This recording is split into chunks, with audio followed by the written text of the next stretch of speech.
Hi everyone, Nico here. This is going to be session number 8. Uh, in today's episode, what I'd like to talk about are a couple of tools that are more advanced and should only be attempted if you're an experienced actor or at least you have the basic knowledge of acting down. Now, in episodes 1 through 5, I took some very important key tools and we talked about them. So if you haven't watched that, do go back and watch those or revisit them just to refresh yourself. With just a few that I did talk about. 6 and 7 were more about auditioning, and now I want to go back to the craft. Before I start, I want to talk about actors. Some of my favorite people in the world are actors. Not just because I'm an actor, but I just find actors to be the most fascinating, interesting people on the planet. You know, they are passionate, they're opinionated, they understand and have feelings about things that most people don't. Because as actors we have to kind of delve in there, you know, and kind of tear apart, analyze the human psyche, and kind of like an anthropologist without invading and trying to manipulate our feelings. And what better subjects to use than ourselves, right? So without getting in there, and this is what I mean, we have to go sometimes to these dark places because as human beings, we do this all the time.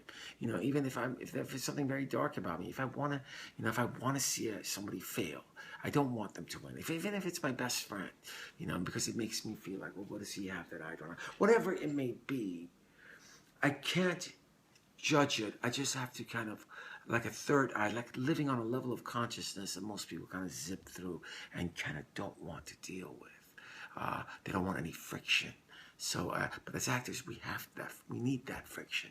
That friction is what creates the conflicts in all our scenes, and it makes our characters more real and not. I hate using this cliche, but you know, your hallmark of soap opera acting. Again, I did say they have changed quite a bit since the old days. But, so we actually have to go to these places. But because of this, we have to formulate opinions. You understand? And maybe it's because, you know, we're a lot more well-read because we read a lot of scripts, we play a lot of different parts. And being an actor playing, you know, a doctor, a lawyer, a criminal, whatever, you have to kind of have a global view and have an opinion, your own personal opinion on things, and then the characters you're playing, so you get to see maybe the opposite. You know, if I'm a Democrat and I'm playing a Republican, well, I mean, it kind of opens me up to that aspect of it. So I think they're very knowledgeable, they're fascinating, but what I love about them is that they have passion and they have opinions. Now, I guarantee you, if you ask 70% of your non-actor friends out there, what do you think about so-and-so this? Or what's your opinion on any topical issue, a global issue, political affiliation or political issue, or even some trivial stuff? You know, just ask them what they think. Most of them won't have an opinion, if they even know what you're talking about at all. Because they want people, you know, they're focused on their 9 to 5 jobs. They can't wait to get home, play with their kids, have dinner, you know, looking forward to their vacation, eventually to retirement, grandchildren, have their whole happy life in a nice little rounded box and with the least amount of friction and all the joy they can have. So, but actors can't do that because we live in chaos, kind of. But we have to understand it. But because of this, we have to formulate opinions. Now, good actors, because you bring these things, you kind of substitute your personal life experiences into the roles you play. Now, a good actor will also accept that they are growing with age. They're not in their 20s or 30s or 40s or 50s or 60s anymore. And they have to, you know, their opinions have changed. You know, they've come to a different place in their life. And they're not holding on to their bag of tricks. And I think I talked about this in episode 1 or 2, where a good actor will accept that they're not that person anymore, and they will bring new elements instead of this usually happens with stars that get trapped in stereotypical roles and can't seem to break away from those parts. But a good actor will allow, like musicians, you know, one of my favorite bands in the world is U2, and I love them because they're so relevant.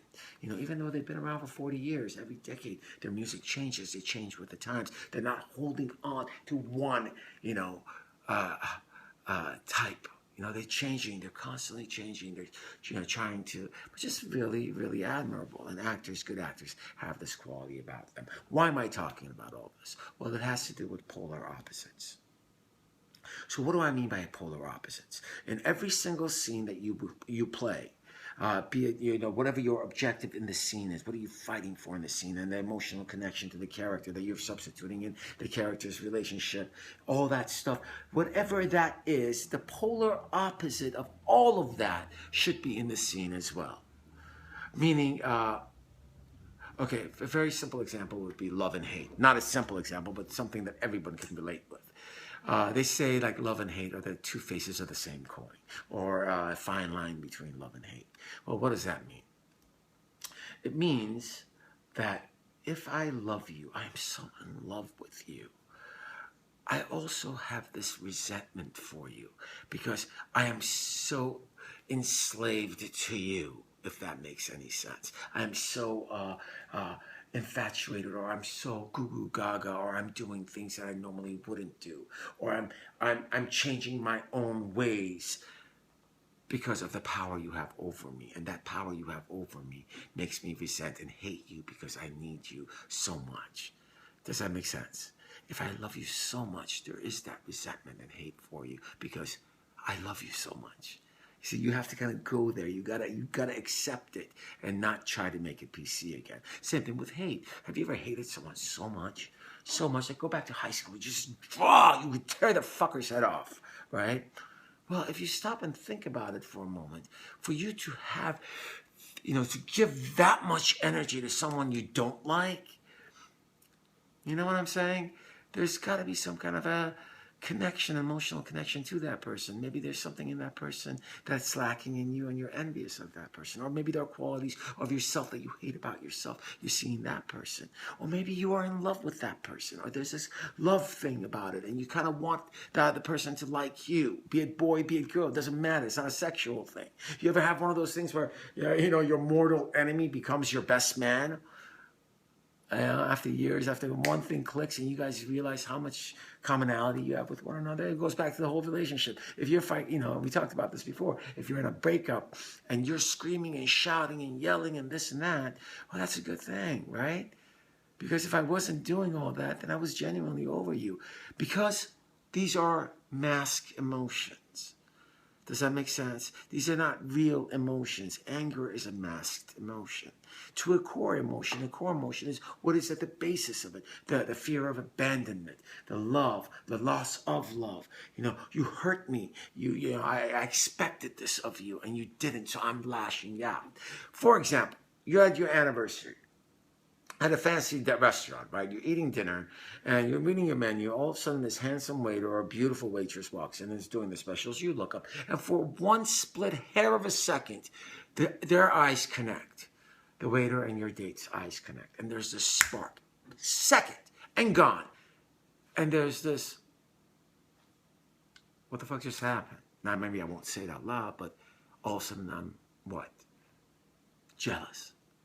Why? Well, why did you look at him? Like, would you want him? Now I'm envious, and now I'm angry. And you see, these are all masks for the core emotion of, I thought you loved me. It's me. Because humans cannot deal with the not knowing of things. This goes back to religion. This goes back to all the hypotheses that science cannot prove. Is there a God? Does faith exist? What happens after we die? Where do we go? Is there life after death? Is there a heaven? Is there a hell? Are there aliens? Do you really love me? Because I don't know, because I'm not inside your head, and I will never know other than you telling me you do. You say you love me. You show me that you love me. But do you really love me? How will I ever really, really know what's going on inside your head?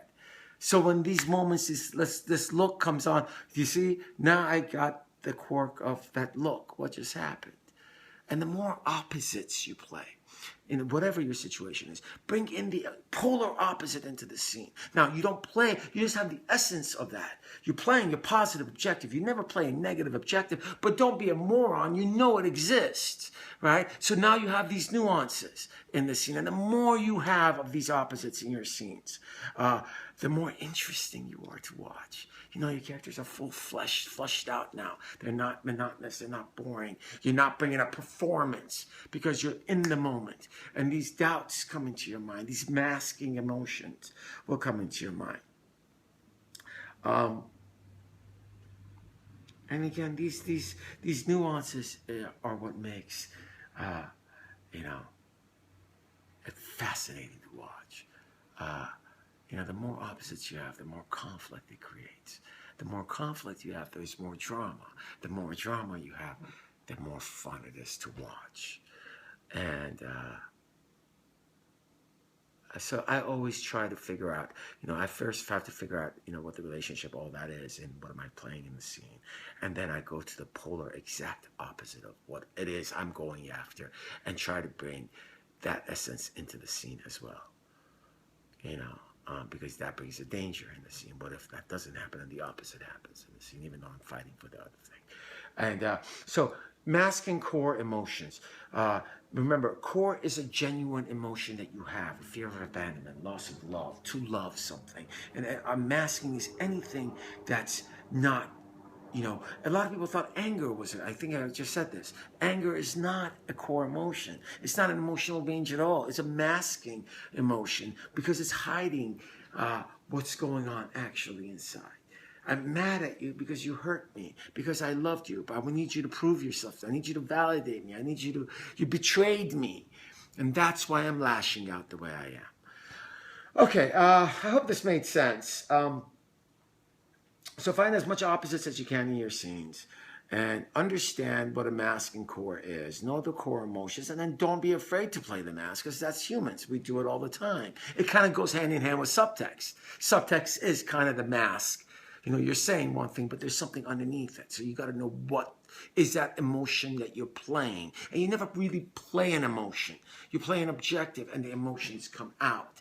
You know, you because you're trying it. Does that make sense? You can't play, oh, I'm going to cry, I'm going to scream. Well, you got to do what organically comes out. But if you're playing that objective, just be aware that the opposite of everything you play is in that scene as well. All right, guys, I hope this was helpful. Again, this was a little more psychological. And again, you know, that's the beauty of acting, because we got to understand ourselves, you know, before we can play ourselves, if that makes any sense. Okay. You know.